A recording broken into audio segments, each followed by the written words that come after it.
Hello, and welcome to another episode of Chuchu is a Ranker. And on this episode, we are going to be discussing the discography of the Canadian post-punk indie outfit, Arcade Fire. Formed in 2001, hailing from Montreal and fronted by the husband and wife team of Win Butler and Regine Chassanet, the band smashed out of the underground with their critically lauded debut album, Funeral. Since then, the band have managed to maintain both their popularity and critical standing, with each album release treated like a big deal. However, 2023 brought some controversy to the band, as Win Butler got caught up in some sexual misconduct allegations, which doesn't really make sense to me personally. I mean, those women chose to sleep with a famously married rock star. Surely they must have been aware that they weren't heading into the healthiest of relationships. I mean, hey, pro tip for you ladies. If you want to feel good about yourselves, best avoid sleeping with married celebrities. It's not that hard, just don't do it. Anyway, as for my own fandom, yeah, I like Arcade Fire, although I wouldn't go as far as to say that I'm a fan. My relationship with the band has always been a casual one. Arcade Fire have never been an artist that I've either obsessed over or even given that much thought to. But I have trickled through all of their albums over the years and I do have some appreciation for their music. That said, this deep dive will be the longest I've ever spent with the band, so it'll be interesting to see where my fandom lies on the other side of it. And so, without further ado, let's be complete rankers and rank up a storm. These are the studio albums of Arcade Fire, ranked from worst to best.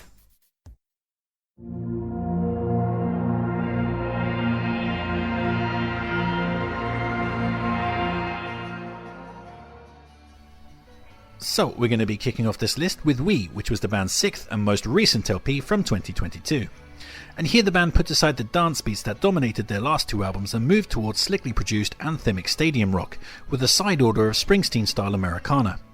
And yeah, it's just not for me. I mean, I'm sure there is a good portion of the band's fanbase that rejoiced over this particular stylistic shift, but for me, it moves the band further away from the aspects that I personally resonated with.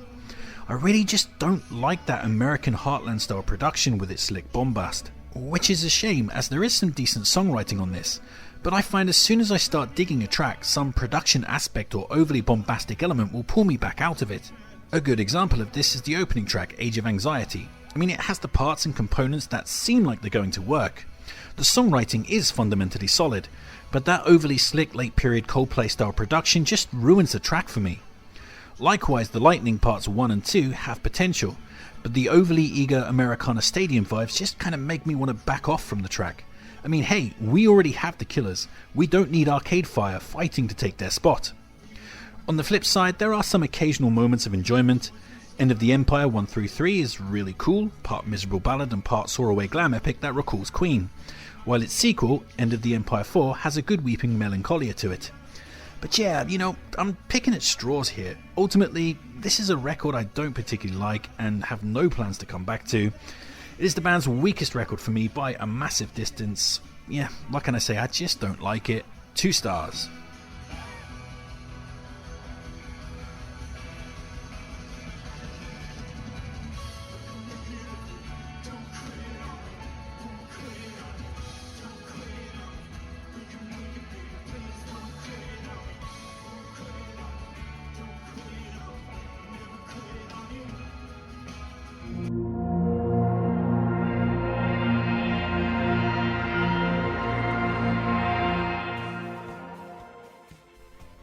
Next up we have Everything Now from 2017, which was the band's 5th LP.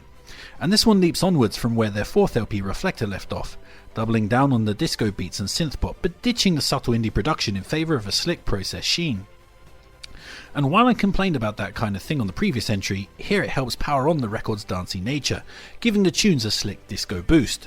And yeah, I like this record quite a bit, and we're really shifting up the scales in terms of quality from the previous entry, which might come as a bit of a surprise as this record was met with a critical backlash upon release, with many lambasting it as the band's weakest effort. But I think in no way, shape or form does this album deserve the heat that it got. I mean, not only do I think this LP is great, but I also think that there's not a bad track on it. The record has such a great toe-tapping energy and I find it to be a lot of fun. Highlights on a stacked release include the lead single and title track, Everything Now, which has some serious Echo and the Bunnymen vibes to it, with its subtle strings and panpipes bringing a depth to its glimmering catchy pop. Creature Comfort is a banger with a huge wall of gnarly synths, framing some interestingly dark lyrics about the insecurities of self-worth and the depression and despair of chasing fame. Chemistry is also really cool. It's like a rockabilly tune dragged backwards over Queen's Another One Bites the Dust, and then wrangled through a synth-pop machine. Electric Blue meanwhile sees Regine take lead vocals to deliver a great electronica tune with a sinister undercurrent. Put Your Money on Me has these giant blocky synths that put some muscle behind the melancholic tinge of Butler's vocals. And when the chorus finally blossoms, it's incredibly catchy. Late album highlight We Don't Deserve Love has a creeping sadness to it that slowly gathers traction over the course of the song before erupting into icy misery, heightened by Regine's beautiful backing howls. So yeah, far from a weak record, this is nothing but a good time, with a strong rhythmic thrust to it. And I'd say the only reason that it stalls here is that it does lack some of the subtlety and gobsmacking highlights of the entries above it, but it's still great, 3.5 stars.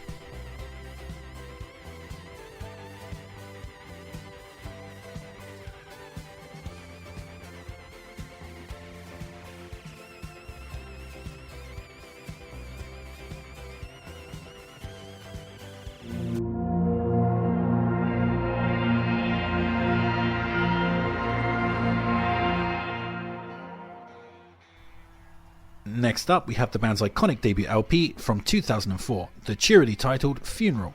And upon release, this record was insanely lauded, catching the zeitgeist and re-energizing the indie rock genre.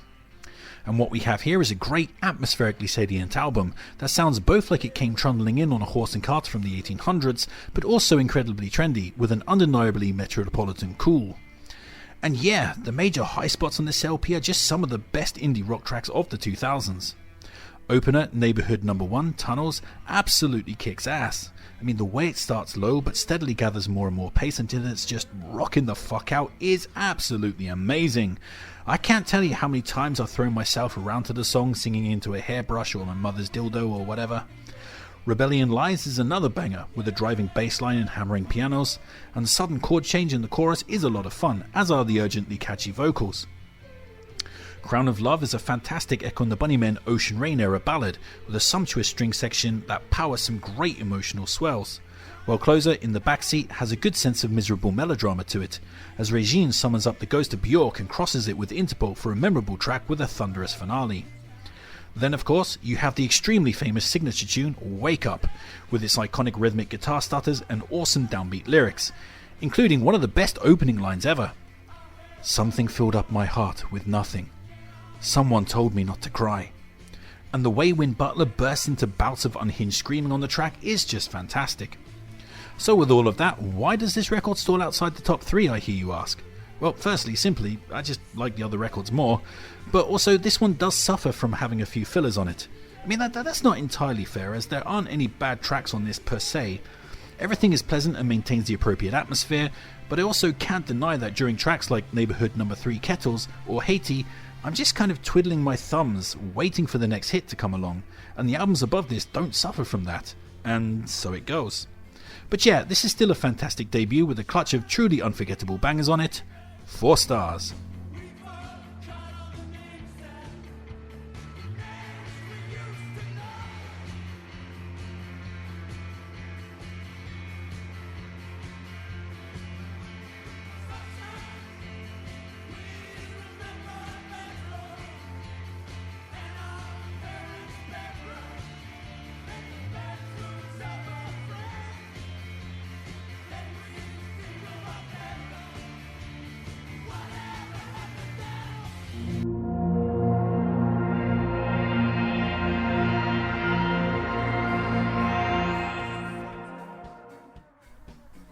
Coming in next, we have Reflector from 2013, which was the band's 4th LP, and this saw the band craft a double album that ran 1 hour and 15 minutes, and also took a sharp turn into disco and dance inflected tunes, which, all in all, sounds like it could have been a recipe for disaster.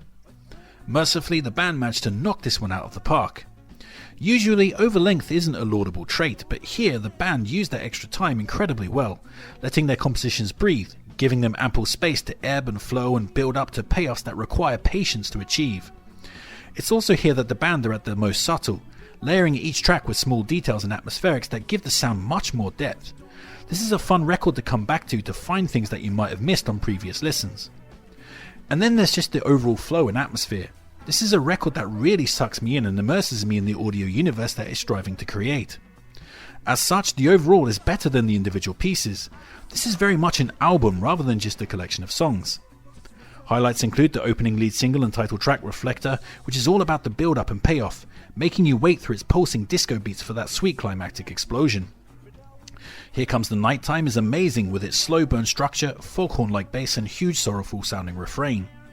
You Already Know has a fun indie rockabilly swing to it and a super catchy chorus, and the appearance of the English TV legend Jonathan Ross on the track is also highly amusing to me personally. While my favourite off of this, Awful Sound or Eurydice, is great, with its fractured verses suddenly giving way to huge Vangelis style walls of synths and dovetailing emotional vocal lines. The majority of the rest of this LP is comprised of superior atmospheric texturing and songs that further the overall mood. It's just a really well sequenced and well balanced record in my opinion, and one that regularly pulls me back to the lights in its dancey yet also melancholic foils. 4.5 stars.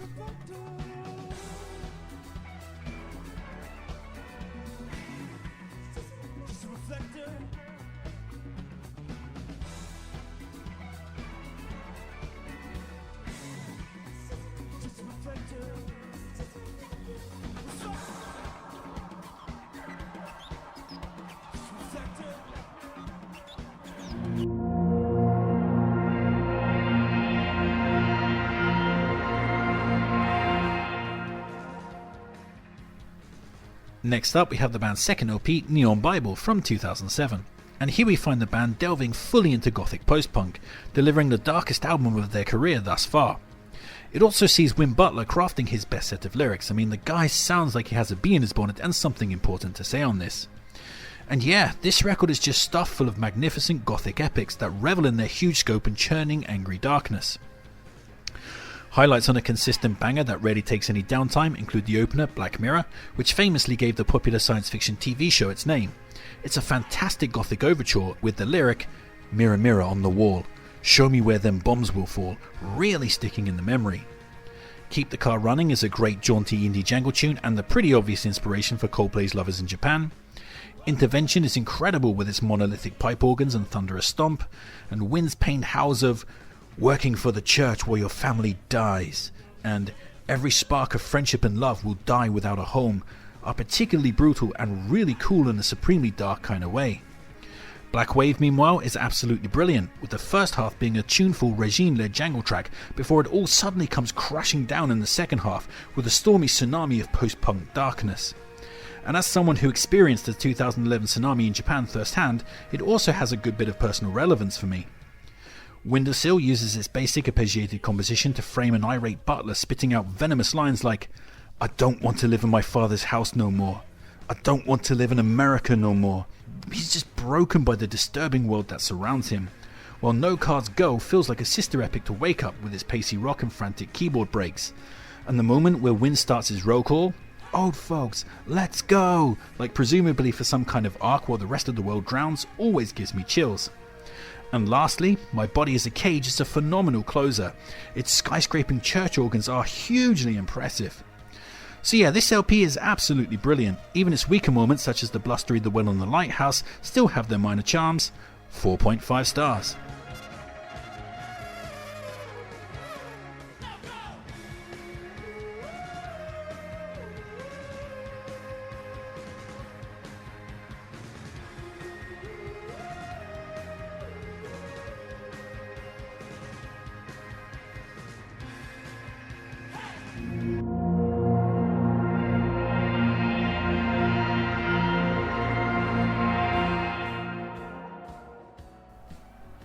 So here we are at the top of the mountain, and the Arcade Fire Gold medal is going to go to The Suburbs from 2010, which was the band's third LP.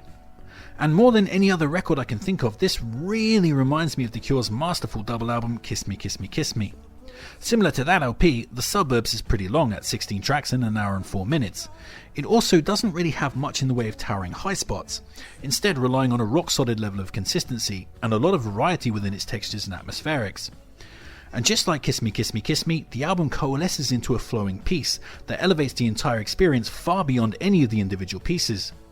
Tumbling through all these different moods and textures is an utter delight. I often lose track of where I am in the LP, Not entirely sure of the titles of the songs, not entirely sure of what's coming next, just lost in a sea of sound.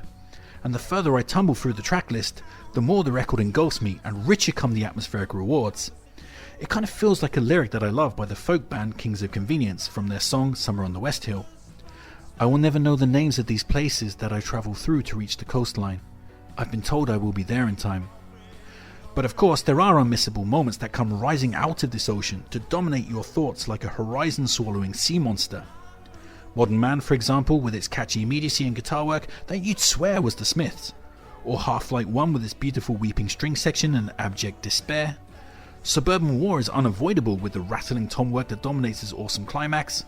Month of May is an absolutely banging hell for leather punk song filled with earworm vocal hooks, while Deep Blue feels both glammy and synthy at the same time, which is quite the juggling act.